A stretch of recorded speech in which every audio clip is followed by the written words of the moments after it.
बिस्मिल्लाहिर्रहमानिर्रहीम, अस्सलाम वालेकुम नाज़रीन, आप देख रहे हैं द लास्ट स्टार। मैं हूं यासिर रशीद और स्टूडियो मेरे साथ मौजूद हैं सीनियर तज्ज़ियाकार राना मोहम्मद अजीम साहब। नाज़रीन, पाकिस्तानी सियासत में कितने दिन अहम हैं?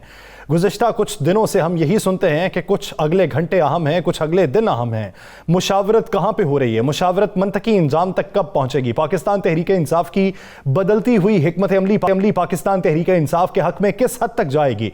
लंदन में बड़े फैसले क्या हुए हैं? लंदन में मुशावरत क्या हुई है? लंदन से वज़ीर आज़म की वापसी के बाद पाकिस्तानी सियासी मंजरनामा कितना तब्दील होगा? वफाक की जो इत्तेहादी जमातें हैं उन्होंने अब तक क्या मुशावरत की है? किस एक नुक्ते पर मरकूज हैं और कौन सा नुक्ता इख्तलाफ है? उस नुक्ता इख्तलाफ का नतीजा क्या रहेगा अगर उस पर डेडलॉक बरकरार रहता है? पाकिस्तान तहरीक इंसाफ की कबल अज़ वक्त इंतखाबात का मुतालिबा किस हद तक जोर पकड़ रहा है? किन हलकों में जोर पकड़ रहा है और इसके नताइज क्या निकलेंगे? पूरे सियासी माशी मंजरनामे में बात करेंगे। राना साहब हैं। राना साहब, मुस्लिम लीग नून के रहनुमाओं की लंदन में मुलाकातें हो गई हैं, अब तो तवील मुलाकातें हो गई, अब तो वापसी का सफ़र शुरू हो गया, लेकिन क्या समझते हैं कि इन तवील मुलाकातों में अब तक किसी एक नुक्ते पर इत्तफाक हो सका?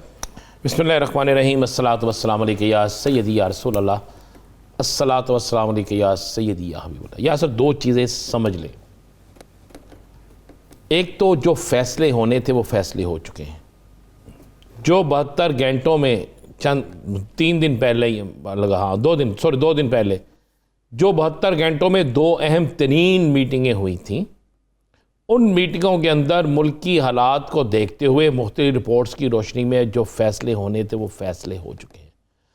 अब मुलाकातें, फैसलों पर अमल दरामद, पुरअमन तरीके से इक़्तिदार ख़त्म करना, नए इंतखाबात की तरफ जाना और पुरअमन तरीके से और बेहतर तरीके से नई तैनाती की तरफ जाना, अब ये अमल चल रहा है।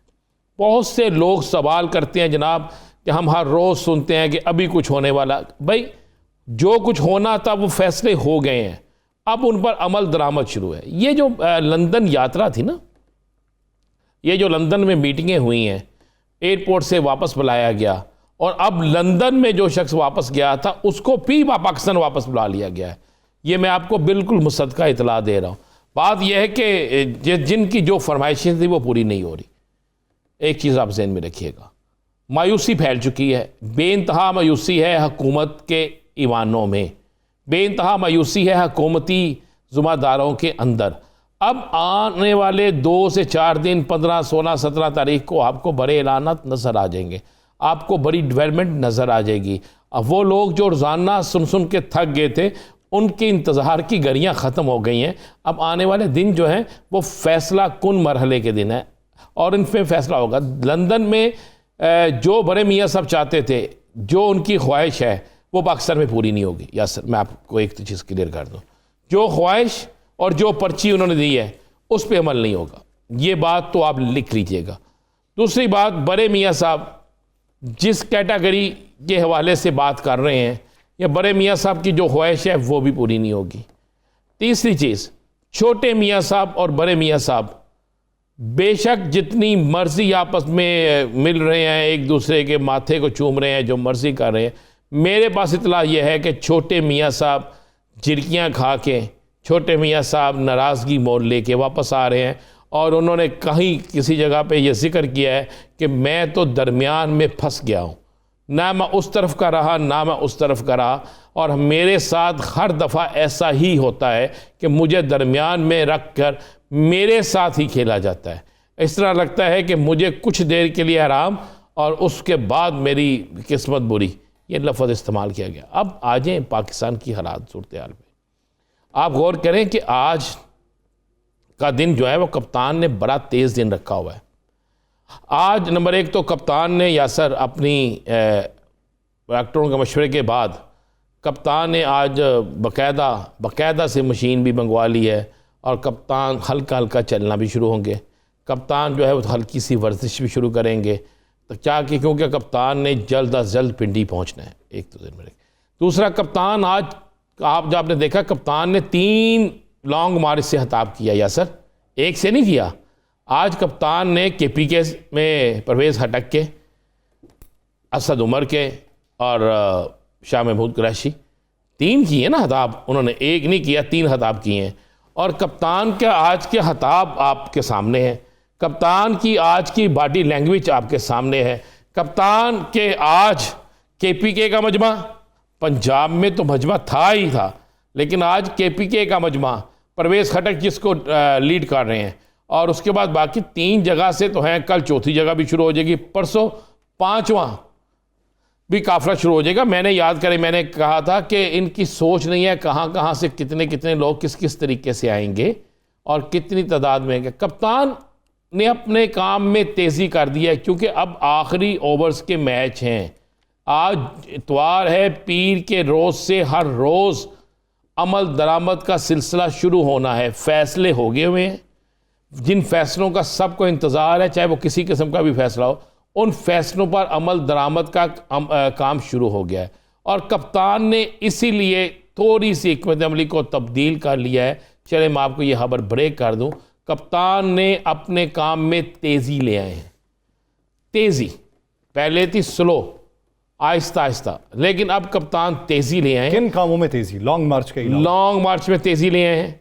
कप्तान मुतालबात के हवाले से राब्तों में तेज़ी ले आए हैं।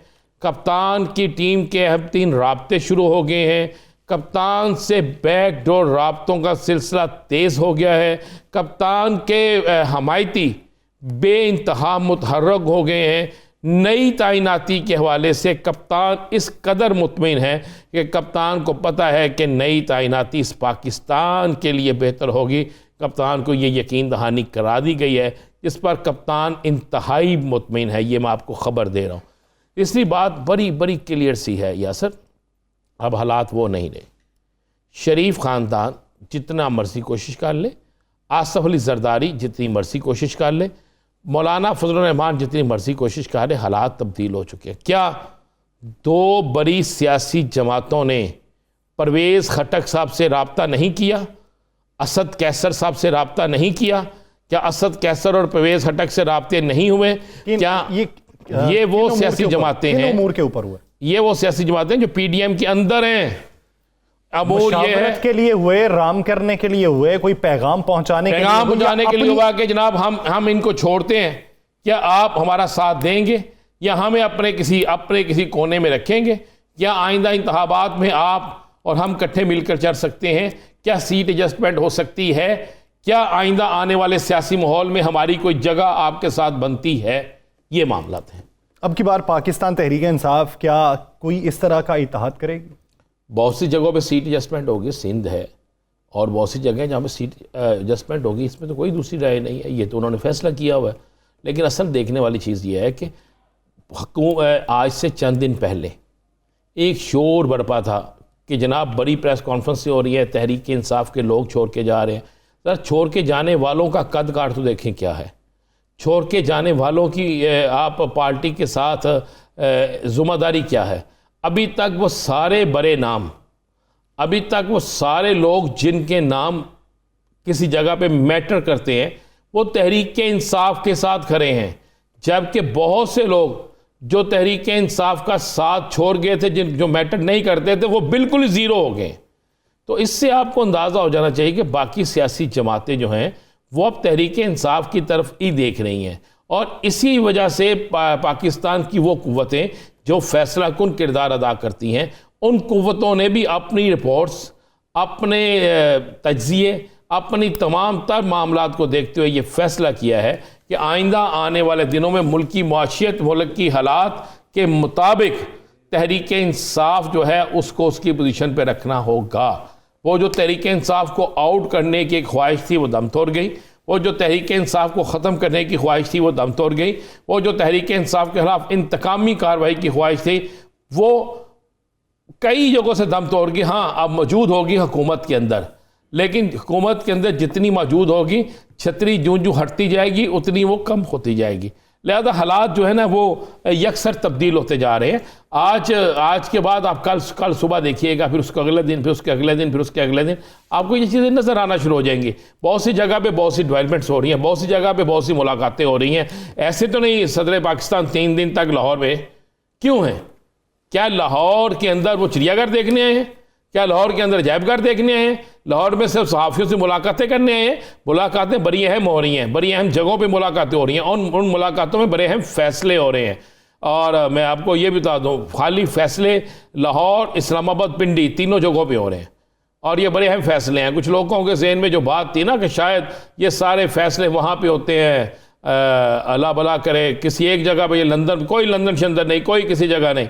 अब फैसलों उन पे अमल होगा जो फैसले पाकिस्तान के अंदर होंगे, उन फैसलों पे अमल होगा जिन फैसलों की अहमियत पाकिस्तान के अंदर होगी, जिसमें पाकिस्तान के अहम लोग मौजूद होंगे।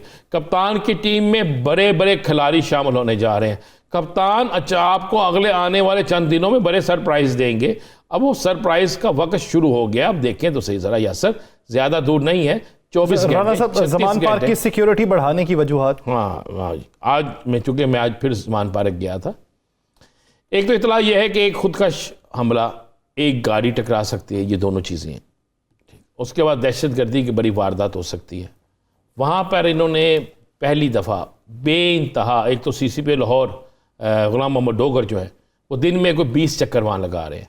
पुलिस की सिक्योरिटी बढ़ा दी गई है, वहाँ पर बाकायदा टेंट लगा दिए गए हैं। उसके अलावा जो चीज़ें हैं वहाँ पर चेकिंग के बगैर अब कोई शख्स अंदर नहीं जाता। एक होती थी खाली चेकिंग, एक होती है आलात से चेकिंग। आलात से चेकिंग के अलावा अंदर जो है वो बड़ा बेहतरीन शीशे, बुलेट प्रूफ शीशे जो हैं वो घर के अंदर लगा दिए गए हैं, क्योंकि उनके खान साहब का जो घर है, अगर आपने शाह साहब देखा है, वो इतना महफूज नहीं था। फिर उसके बाद हमसाए जो हैं उनके इर्द गिर्द के जो घर हैं वहाँ पे सिक्योरिटी का भी हाई अलर्ट कर दी गई है। छतों के ऊपर भी लोग बिठा दिए गए हैं। फिर वहाँ पर कुछ जो टेलीफोन सिस्टम है उसको किस तरह चेक करना वो भी कर दिया। चूँकि खदशा है, ये खदशा को तीसरी कुव्वत की तरफ से हो सकता है जो गैर मुल्की कुव्वत हो, जो पाकिस्तान के अंदर इंतशार पैदा करना चाहती हो।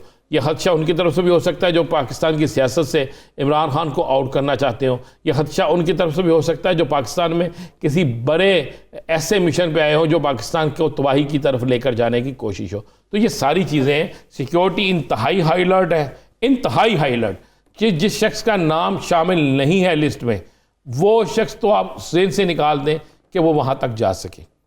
फिर उसके बाद कोई घर में चीज़ खाने पीने की जा रही है, उसे बाकायदा चेक किया जा रहा है। कोई चीज़ वैसे इस्तेमाल की जा रही है, उसे चेक किया जा रहा है।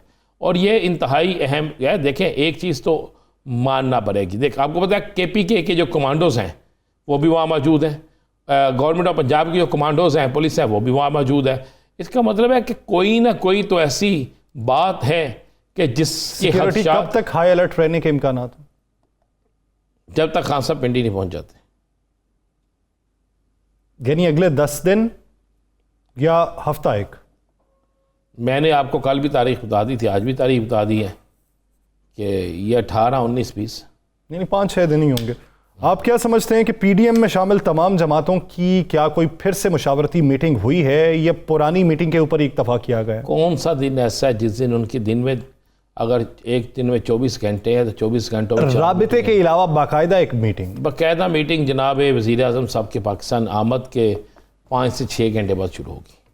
अच्छा, ये मैं आपको बिल्कुल मुसद्दक़ा इतला दे रहा हूँ।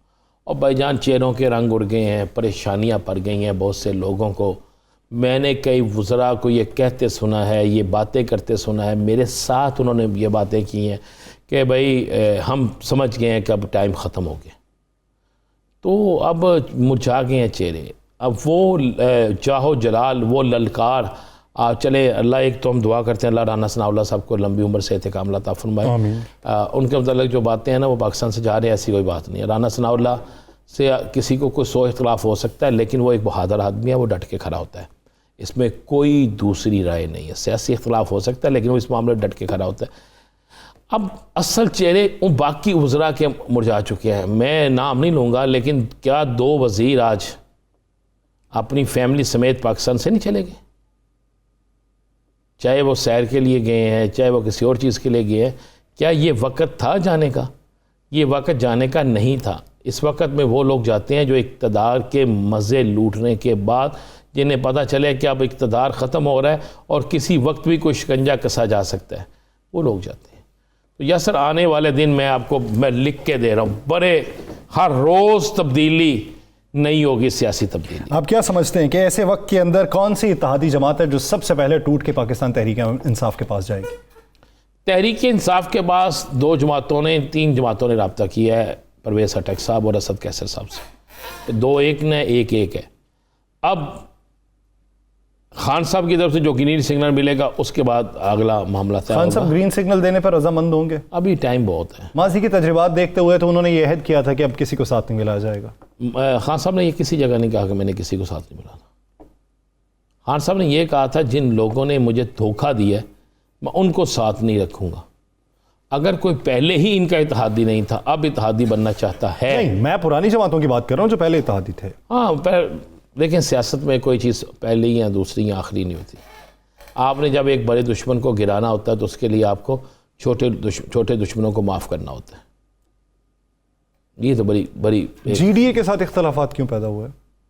नहीं, कोई इख्तलाफात नहीं। जीडीए तो उनके कई रहनुमा अलल ऐलान ये बातें कर चुके हैं, पाकिस्तान तहरीक इंसाफ के साथ अब अपना इत्तेहाद ख़त्म कर रहे हैं। हमने जो उनके साथ बैठ के मेल मुलाकातें की थी हम उन नताइज तक नहीं पहुँच सके। जो उम्मीदें लगाई गई थी वो उन उम्मीदों के बरक्स निकली। जीडीए के मुझे कोई 2 रहनुमाओं के नाम बता दें जिन्होंने ये बातें की हैं। मैं आपको लिस्ट दे सकता हूँ पूरी। 6 लोगों ने बैठ के ये एलामिया जारी किया जीडीए का। भाई वो उनमें से कितने अरकान असम्बली हैं? सूबाई असम्बली के तो हैं भाई। सूबाई असम्बली के तो हुकूमत सिंध में थी ही नहीं, इनकी इन्होंने क्या करना था जीडीए के साथ? भाई सूबाई असम्बली का अगर एक मेंबर राना साहब बयान दे तो क्या वो पूरी पार्टी के ऊपर लागू नहीं होता? नहीं होता। अच्छा, बयानिया जो होता है ना यासर, देखें बयान होता है पार्टी कायद का। कायद कहे कि जी मैंने इनके साथ नहीं चलना तो वो पूरी पार्टी का बयान है। अगर कायद कहे कि मैंने इनके साथ चलना है तो फिर उसी बयानी पे अमल होता है। जीडीए के इख्तलाफात तहरीक इंसाफ सिंध के साथ उस वक़्त से हैं जब सेनेट का इलेक्शन था, जब उनका उम्मीदवार इलेक्शन हारा था। देखिए सिंध के अंदर यासर साहब उनकी हुकूमत नहीं है। और मैं दूसरा आपको बड़ा क्लियर बात कर दूँ, उस वक़्त सूरत हाल चेंज थी। आज इमरान खान के नाम से खंबे पर भी आप स्टिकर लगा देंगे वो इलेक्शन जीत जाएगा। अब बहुत सी सियासी जमातों की मजबूरी इमरान खान है। बहुत सी सियासी जमातों को आप इमरान खान का टाइटल जो है वो इलेक्शन जीतने के लिए साथ लगाना पड़ेगा। तो इसलिए आप वो 5, 6, 10 या लोगों की बात छोड़ दें, जरा आने वाला हालात तो देखें। अच्छा राना साहब ये बताएं, कुछ शख्सियात जो खान साहब को छोड़ के गई, कुछ शख्सियात जिनसे खान साहब ने कता ताल्लुकी कर ली, क्या उन शख्सियात की वापसी के इम्कानात हैं? एक शख्सियत की वापसी के इम्कानात हैं। एक शख्स है जिसने तमाम तर प्रेशर के बावजूद खान साहब के ख़िलाफ़ कोई बयान नहीं दिया। बड़ी शख्सियत? हाँ बड़ी, आप समझ गए आप, जिन्होंने जोड़ तोड़ में भी काफ़ी माहिर रहे जो। जी सही। उन्होंने कोई बयान नहीं दिया। उन्होंने खान साहब के ख़िलाफ़ किसी एक्टिविटीज़ में अपना रोल अदा नहीं किया। उनके बेटे ने भी नहीं किया। उनके मुताल्लिक़ सुनने में आया है कि कुछ लोगों की ख्वाहिश है, कुछ लोगों की, कि अगर उन्होंने उस वक्त में कुछ नहीं किया तो अगर वो वापस आना चाहते हैं तो हमें उन्हें वापस ले लेना चाहिए। लेकिन ये सारा कुछ डिपेंड कर रहा है आने वाले हालात में। अब उसमें आके बड़ी परेशानी क्या बन रही है यासर, मैं आपको बता दूं। बड़ी परेशानी ये बन रही है, उनके साथ एक ग्रुप है, वो आएगा तो पूरा ग्रुप साथ आएगा। अब इलेक्शन पंजाब में ज़िमनी हो चुके हैं। उन ज़िमनी इलेक्शन में वो उस ग्रुप के 95% लोग इलेक्शन हार चुके हैं। अब आप किस बुनियाद पर उस ग्रुप को साथ रखेंगे? वो साथ आते हैं, टिकटें मांगेंगे। अगर आप उनको टिकट देते हैं, जिसने उनको हराया, फिर उनकी अहमियत क्या होगी? इसलिए बहुत सी चीज़ें जो है ना अभी बिल्कुल आप उन्हें समझें कि पसे पर्दा भी हैं। सही। और उन पर अभी कोई बात भी नहीं चल रही। उस पर मुशावरत होगी। नाज़रीन ब्रेक लेते हैं, ब्रेक के बाद वापस आएंगे। एजाजुल हक साहब हमारे साथ मौजूद होंगे। अभी तक मुशावरत कहाँ कहाँ पे हुई, डेडलॉक किन चीज़ों पे ख़त्म हो चुका है, इस पे मुफस्सल गुफ्तगू की जाएगी। कहीं नहीं जाएगा, स्टे विद अस।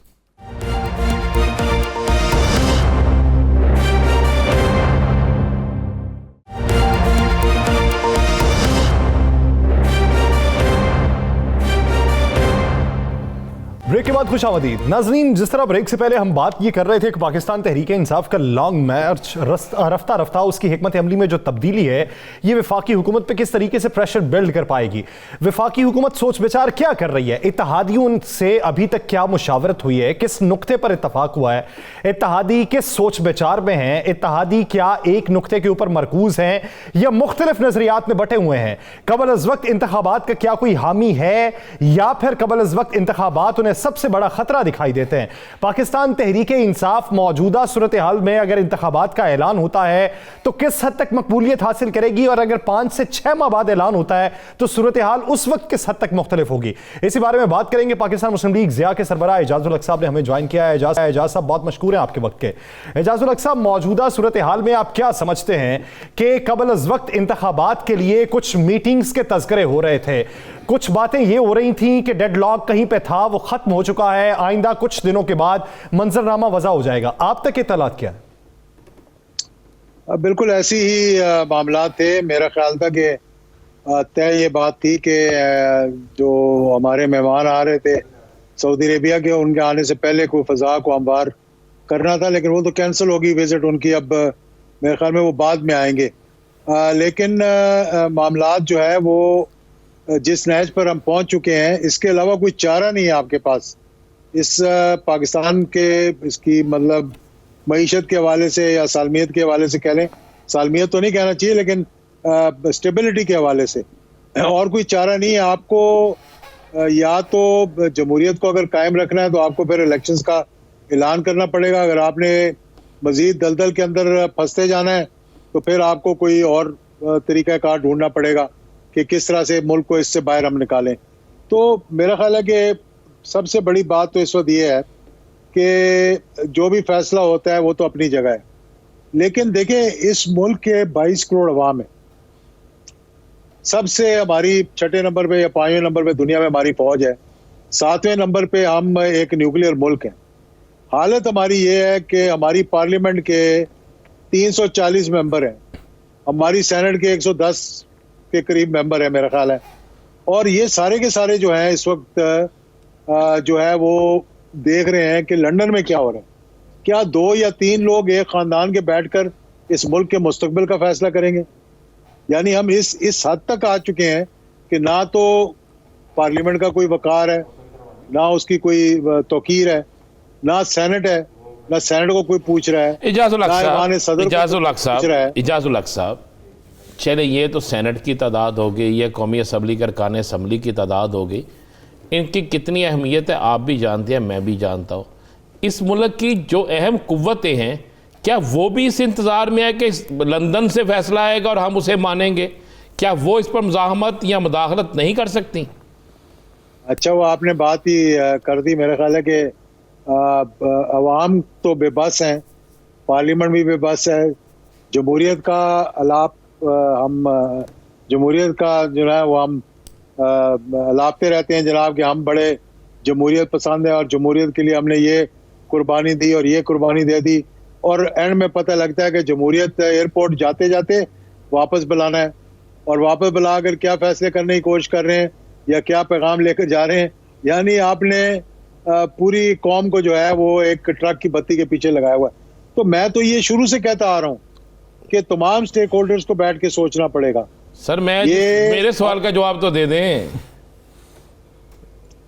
मैं आपके सवाल का जवाब यही है कि एक हद तक इंसान बैठकर सोचता है, एक हद तक वो ढील भी देता है, लेकिन जब बात आ जाती है मुल्क की सालमियत की, मुल्क की स्टेबिलिटी की, तो उस वक्त जाकर फिर आपको अपना एक किरदार अदा करना पड़ता है। क्या वो किरदार आपको अदा होता नजर आ रहा है? देखें, कुछ ना कुछ तो पैगाम गए हैं, कुछ ना कुछ पैगाम आए हैं, कुछ किरदार सदर मुमलिकत ने अदा किया है, कुछ वो अदा कर रहे हैं, कुछ टाइम इनको ज़रूर कहा होगा कि आप अपने मामलात जो है सुधार लें एक अच्छे तरीके से। अगर नहीं सुधारेंगे तो लाजमी बात है कि फिर सबका नुकसान होगा या सबका फ़ायदा होगा। मुझे तो नहीं पता कि किस तरफ को हम जा रहे हैं इस वक्त। एजाजुल हक साहब, कुछ खबरें फैल रही थी कि बनी गाला में भी कोई अहम मुलाकात होने वाली है, वहाँ की सिक्योरिटी हाई अलर्ट की गई है। क्या आपकी नज़र में या आपके इल्म में कोई ऐसी बात है कि कोई अहम मुलाकात इन दिनों में हुई है या होने वाली हो? मुलाकात होगी इंशाल्लाह और होनी चाहिए इंशाल्लाह, लेकिन ज़रूरी नहीं है कि बनी गाला में हो। लाहौर में भी हो सकती है, कहीं और भी हो सकती है। मुलाकातें माजी में भी होती रही हैं, आइंदा भी होती रहेंगी। कुछ राब्ते माजी में भी थे, कुछ राब्ते अब भी हैं, और मेरा ख्याल है कि अपने बयानिए को थोड़ा सा दुरुस्त करने की ज़रूरत है और मुल्क की सालमियत को मद्देनजर रखते हुए फैसले करने की ज़रूरत है। बयानिया किसको दुरुस्त रखने की ज़रूरत है? PTI को? हर किसी को। मैं समझता हूँ कि मतलब आप ये नहीं देख रहे कि इस सारे मसले में बेनिफिशियरी कौन है। तो आप अगर थोड़ा सा इसका जायजा ले लें ना कि सारे मसले में बेनिफिशियरी कौन है, कौन ये मामलात करवा रहा है, तो कभी भी उनकी तरफ आपका मतलब डायरेक्शन नहीं होगी जिनकी तरफ आपने अपनी सारी तोपें खोली हुई हैं, मतलब बगैर किसी सबूत के, किसी के कहने पर। चले मेरा ख्याल है बयानिए में तो पिछले 2 दिन से काफी फर्क नजर नहीं आ रहा। मजीद आएगा आपको इंशाल्लाह।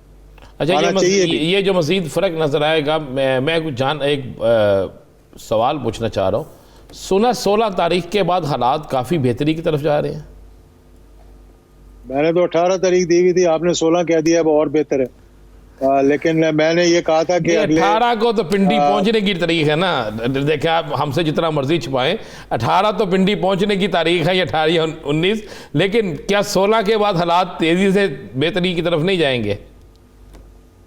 देखें, जाएंगे, जरूर जाएंगे। मेरा ख्याल है कि हुकूमत को भी होश के नाखून लेने चाहिए और बाहर बैठकर उन लोगों से, देखें ना, जो इन टच नहीं है अवाम के साथ, जो मुल्क के साथ इन टच नहीं है, जो पार्लियामेंट के साथ इन टच नहीं है, जिनको मालूम नहीं कि अंदरूनी मामलात कैसे चल रहे हैं, आप सुनी सुनाई बातों पे वन साइडेड इंफॉर्मेशन लेकर पाकिस्तान के फैसले कर रहे हैं आप।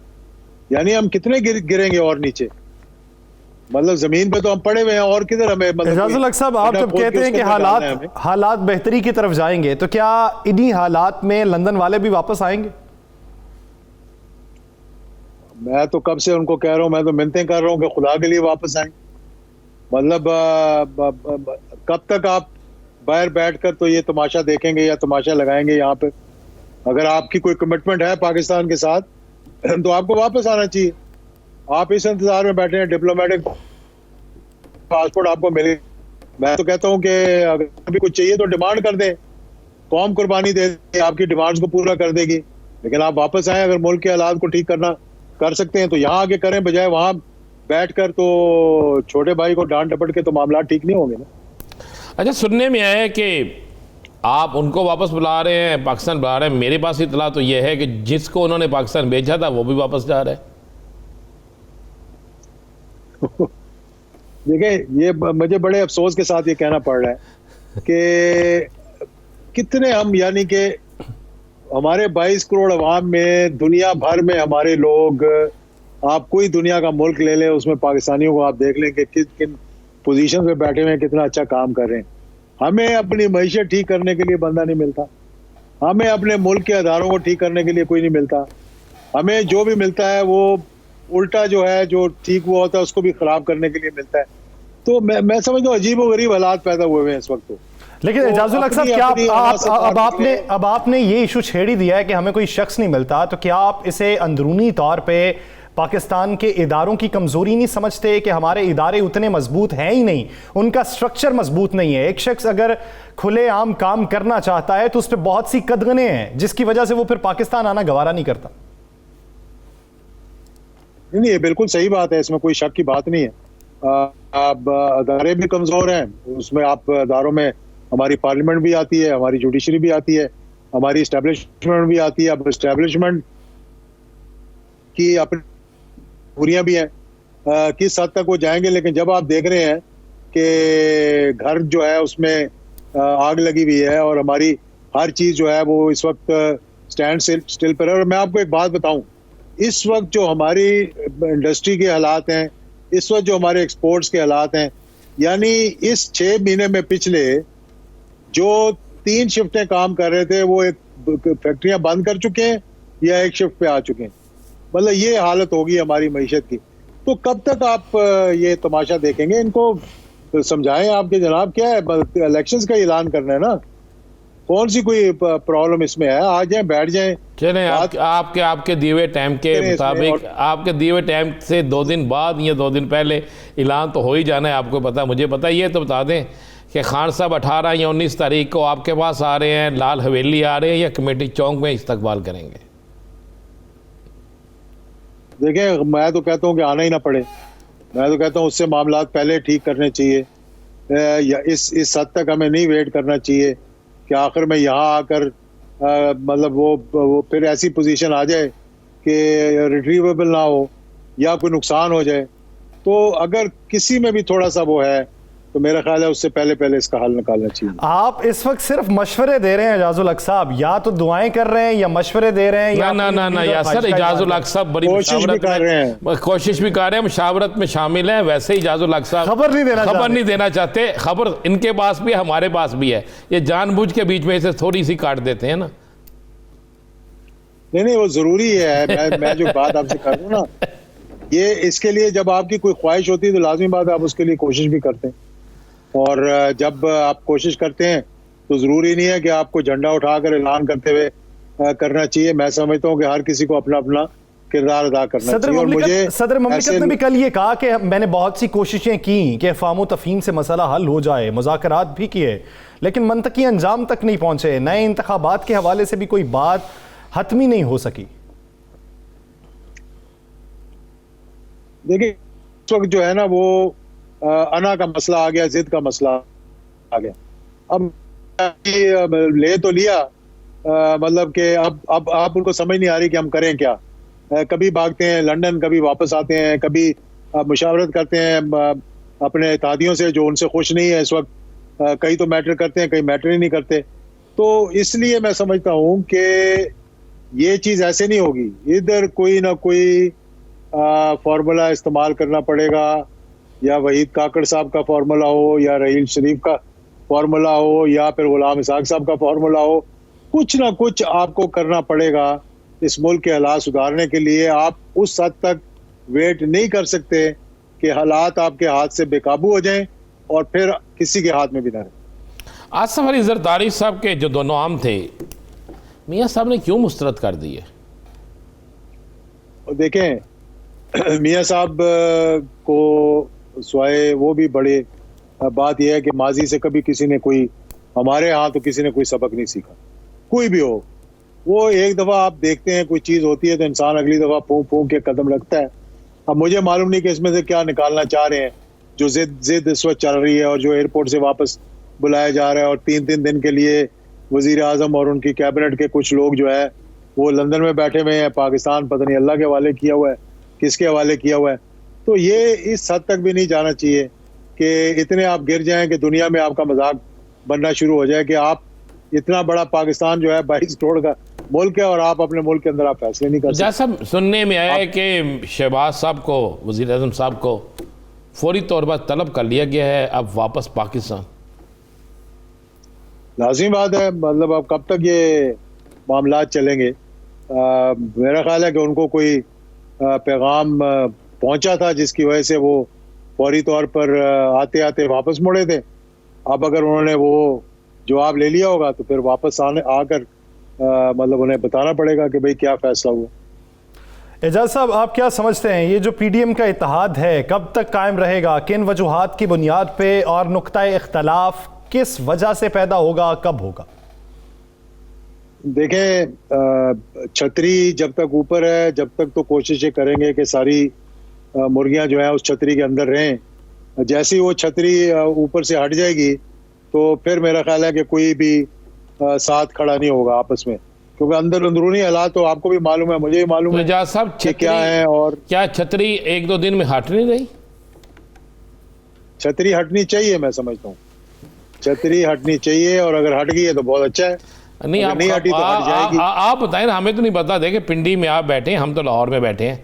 छतरी हट गई है? नहीं, मैं सुना छतरी के नीचे से कुछ लोग निकल भी गए हैं, या छतरी के नीचे से निकाल दिए गए हैं? कोई भी खुश नहीं है जहां पर वो बैठे हुए हैं, कोई भी खुश नहीं है। लोगों ने अपनी पॉलिटिक्स को स्टेक पे लगा दिया है। आप हालात देख लें, मैं नाम लेके नहीं कहता, कराची में क्या हुआ, दीगर जमातों के साथ क्या हुआ। तो इसलिए हर कोई जो है ना इस वक्त अपनी अपनी फेस सेविंग के चक्कर में है कि हमें कोई रास्ता मिल जाए। जैसे ही इलेक्शंस का अनाउंस करेंगे, मेरा नहीं ख्याल कि इनमें से कोई भी इकट्ठे चल सके। एजाज साहब, एक आखिरी सवाल, डिप्लोमेटिक पासपोर्ट का इजरा किन वजूहात की बुनियाद पे किया गया? अगर पाकिस्तान आने का इरादा नहीं तो फिर कहां जाने का?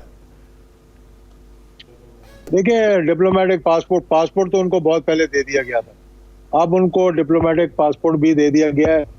साबिक वजीर आजम है, अगर वो डिप्लोमेटिक पासपोर्ट तकरीबन सब साबिक वज़ीर आज़म के पास होता है, लेकिन ये क्योंकि पाकिस्तान से एब्सकॉन्डर हैं, इसलिए उनको देना मैं समझता हूँ कि ये एक बहुत बड़ी मतलब मजाक था कौम के साथ। उनको खुद भी नहीं लेना चाहिए था। अभी वो कहते मैं वापस आऊँगा, अपने आप को क्लियर करूँगा, लेकिन हो सकता है कि वो कुछ जो मसाइल उनके पैदा हो रहे हैं इस वक्त के मंडे को, यानी कल जो एवन फील्ड्स के जहाँ पे वो रहते हैं, जो उनके रेजिडेंस है वहाँ के, वो कोर्ट में जा रहे हैं। कल उन्होंने अपनी एक एप्लीकेशन जमा करवानी है कि यहाँ पे स्कूल डिस्टर्ब हो रहा है, यहाँ पर हम लोग डिस्टर्ब हो रहे हैं, इन फ्लैट्स को सील किया जाए। तो हो सकता है कहीं और जाने का फैसला कर रहे हो या कोई और जगह लेने का फैसला कर रहे हो, लेकिन ये मेरी खबर बड़ी ऑथेंटिक है कि कल या परसों पुलिस स्टेशन में उनकी जो है वो दरख्वास्त फाइल होने को जा रही है। सही, कल या परसों दरखास्त फाइल होने को जा रही है। हो सकता है पाकिस्तान आने का इरादा नहीं है तो कहीं और जाने का भी इरादा हो सकता है। बहुत शुक्रिया एजाज उल हक साहब इस हवाले से अपना लिए। नाज़रीन, दीगर इश्यूज़ पे बात करेंगे एक शॉर्ट ब्रेक के बाद। कहीं नहीं जाएगा, स्टे विद अस।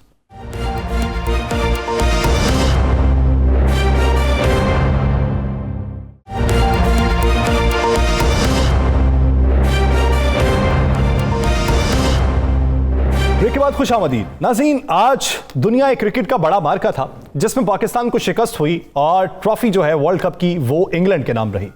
पाकिस्तान की खामियां कहां पे रही? हमारा बॉलिंग अटैक इस हद तक मजबूत था कि वो टारगेट जिसे हासिल करना कोई बड़ी मुश्किल बात नहीं थी इंग्लैंड के लिए, इंग्लैंड उसके हासिल करने में भी मुश्किलात का सामना करता दिखाई दिया। इंग्लैंड के बैटिंग ऑर्डर से हमारा बैटिंग ऑर्डर किस हद तक मुख्तलिफ था? अगले एशिया कप के लिए या ओडीआई वर्ल्ड कप के लिए हमें किस तरीके की तैयारी करनी है, किस तरीके से खेल को परखना है, इसी बारे में बात करेंगे। साबिक टेस्ट क्रिकेटर आसिफ इकबाल में ज्वाइन किया है। आसिफ साहब, बहुत शुक्रिया आपके वक्त का। आसिफ साहब, सबसे पहले तो टारगेट के हवाले से आप क्या समझते हैं? हमारा बॉलिंग अटैक तो बहुत अच्छा था, लेकिन हमने जो डॉट बॉल चेज किए, तकरीबन 58 डॉट बॉल्स गए, उसके ऊपर आप क्या राय रखते हैं? देखिए, T20 क्रिकेट जो है ना उसका सबसे अहमियत, आप जो डॉट बॉल्स की बात करें वो 58 में वो 48 थे, विच कम्स टू रफली अबाउट आई थिंक 8 ओवर। अगर आप 8 ओवर मेडन खेलते हैं तो फिर बड़ी ज्यादती होती है T20 क्रिकेट में आपको एक टारगेट सेट करने की। लेकिन विकेट के लिहाज से देखा जाए तो मेरा ख्याल था जब टॉस जीत के हम हार गए टॉस और इंग्लैंड ने आपको दावत दी बैटिंग करने की, तो मैं सोच रहा कि 150 to 160 that should be the target of Pakistan team, जो हमारे bowlers capable of defending है। लेकिन आई थिंक वो नहीं कर पाया वो स्कोर। बात सबसे जो अहमियत की बात थी जो आपने मेंशन की, वो डॉट बॉल्स थी, वो आई थिंक नहीं करनी चाहिए। उनको डॉट बॉल मतलब सिंगल तो मिनिमम आपको स्कोर करना चाहिए हर गेंद पर। चलें, वो भी नहीं हुआ और आप चौका छक्का तो छोड़े, सिंगल भी नहीं दिए। आसिफ भाई, अगर शाहीन शाह अफरीदी जो अनफिट हो गए, अगर उनके ओवर रहते तो आप समझते थे कि मैच बन सकता था? जी हाँ, वो बिल्कुल that was the turning point of the game. क्योंकि हम बैटिंग की बात कर रहे थे तो मैं बैटिंग का जिक्र कर रहा था। यकीनी तौर पर आई थिंक हमारी जो बॉलिंग है वो capable of defending even this score 138 का भी जो था, और जिस तरह से आउट कर गए थे उनके 2 टॉप बैट्समैन जो थे, बटलर और हेल्स को पहले 6 ओवर में, I think that was a plus point for Pakistan. लेकिन क्रूशियल पॉइंट, जो टर्निंग पॉइंट जो था, वो आपने जैसा कहा, वो था आफरीदी की 5 गेंदें जो बाकी थी। अनफॉर्चुनेटली वो इंजर्ड होकर चले गए थे, तो उन 5 गेंदों में आप देखें आरिफ से गेंद कराई गई, या इफ्तिखार से, किससे कराई? आई थिंक इफ्तिखार से करवाई गई जी, इफ्तिखार से जो 5 गेंदें कराई गई उसमें वो 13 रन दे दिए थे। तो that brought down the equation between balls and run. वरना काफी मुश्किल होता अगर आफरीदी अपने 5 गेंदें पूरी करते और फिर उस 5 गेंदों के बाद यकीनी तौर पर एटलीस्ट आई थिंक सो वो नहीं कर पाते 13 रन, हो सकता है कम रन करते, लेकिन उसकी वजह से काफी फर्क जरूर पड़ा। All said and done, I think we should be proud of the Pakistan team, जिस तरह से उन्होंने टूर्नामेंट शुरू किया था और उसके बाद फिर जिस तरह से फाइनल में पहुंचे। आसिफ साहब, गुज़श्ता दिनों आपसे बारहा मेरी बात हुई, आप एक ही राय रखते थे कि पाकिस्तानी टीम को सराहा जाना चाहिए, ये बातें सारी जो हैं ये वर्ल्ड कप के फाइनल के बाद होनी चाहिए। अब हमें अगले गोल को सेट करने के लिए हमें तब्दीली क्या लाना है? हमारा मिडिल ऑर्डर जो मुसलसल नाकाम रहता है, हमारा टॉप ऑर्डर नहीं चल रहा, और टेल एंडर्स की तरफ अगर हम तवज्जो दें तो आखिरी 5 ओवर में आप 30 रन करें तो वो भी परेशान कुन मरहला हमारे पास है। सारे का सारा प्रेशर बॉलर्स के ऊपर कन्वर्ट तो नहीं किया जा सकता, तो बेहतरी किस तरीके से करनी? बिल्कुल आप ये सही करें, बॉलर्स पे नहीं जाते। इनफैक्ट बॉलर्स ने तो आपको बहुत अच्छी फाइटिंग वो कराई है, एंड करी है मैच का। As far as batting is concern, देखें आप जिस टीम में 4 ओपनर्स खिलाते हैं, और आपके बाबर और रिजवान तो अभी तक बहुत अच्छी परफॉर्मेंस देते आए हैं, बहुत अच्छा करते आए हैं, और उन्हीं की वजह से आप बहुत सारे मैचेस जीते भी हैं, उनके रिकॉर्ड भी बड़े अच्छे हैं। लेकिन जो इम्पोर्टेंट बात है, आप वो ये देखें कि आपके जो मिडिल ऑर्डर की आप बात करते हैं, तो मिडिल ऑर्डर में आप मोस्ट, आप कौन है मिडिल ऑर्डर? आपके टॉप नहीं, आप उनको अपने स्लॉट पर अगर खिलाएं तो फिर मिडिल ऑर्डर पे आपका है ही नहीं। इनफैक्ट देखा जाए, आप ओपनर्स का एक्सपेक्ट करें मिडिल ऑर्डर की परफॉर्मेंस है। That's where I think we need to concentrate कि कौन से आप पहले आइडेंटिफाई करें कि आपकी मिडिल ऑर्डर की स्ट्रेंथ जो है उतने खिलाड़ियों से मिल सकती है। तो we should try and identify them और उनको फिर ग्रूम करें भी। आसिफ इकबाल साहब, आप क्या समझते हैं कि पाकिस्तान टीम में कौन से प्लेयर और ऐसे हैं जिन्हें आना चाहिए जिससे टीम मजबूत हो, जो इस वक्त बाहर है? देखिए, अनफॉर्चुनेटली मैं डोमेस्टिक क्रिकेट फॉलो नहीं करता, तो I won't be able to comment on them, but my strong belief है कि आप हर बैट्समैन को अपनी पोजीशन पे खिलाना चाहिए। अगर वेदर शान मसूद हो या दूसरे ओपनर टीम में अगर हो, अगर उनकी जगह ओपनर्स पे नहीं है, तो आप उनको जबरदस्ती मिडिल ऑर्डर में नहीं खिला सकते। आपको चाहिए कि जो जिस पोजीशन में जो खिलाड़ी खेलता रहा डोमेस्टिक क्रिकेट, इंटरनेशनल क्रिकेट, वो उसी पोजीशन में आकर खेले। आपको फखरजमान जो है वो आपके ओपनर हैं, जो मैंने नाम लिया शान, वो आपके ओपनर हैं। ये ओपनिंग पोजीशन पे खेलते हैं, इनको आप मिडिल ऑर्डर समझकर मिडिल ऑर्डर पे भेजें। वो it's not the same thing. या तो टीम के बाहर रहें, या अगर उनको खिला रहे हैं तो आप ऐसे ओपनर खिलाएं। यानी आपको अपना बैटिंग ऑर्डर जो है उसको लॉक करना चाहिए, रोजाना की बुनियाद पे मैच की कंडीशन को देखते हुए आपको तब्दील नहीं करना चाहिए, बसूरत दीगर कि आप किसी ऐसी कंडीशन में फंस चुके हैं कि जहां पे आपको ये जरूरत पड़े कि यहां पे इस नंबर पे ये आए तो बेहतरी आ सकती है, वहां पे आप चेंज कर रहे हैं। लेकिन एक बैटिंग ऑर्डर जो लॉक है उसे किया जाए और फिर उसके बाद हिकमत अमली मजीद तरतीब दी जाए। बहुत शुक्रिया आसिफ इकबाल साले से अपना वक्त देने के लिए। नाज़रीन, प्रोग्राम द लास्ट आवर के वक्त खत्म हुआ चाहता है, मुझे और राना अजीम साहब को दीजिए इजाजत। अपना बहुत सा ख्याल रखिएगा। लाने के बाद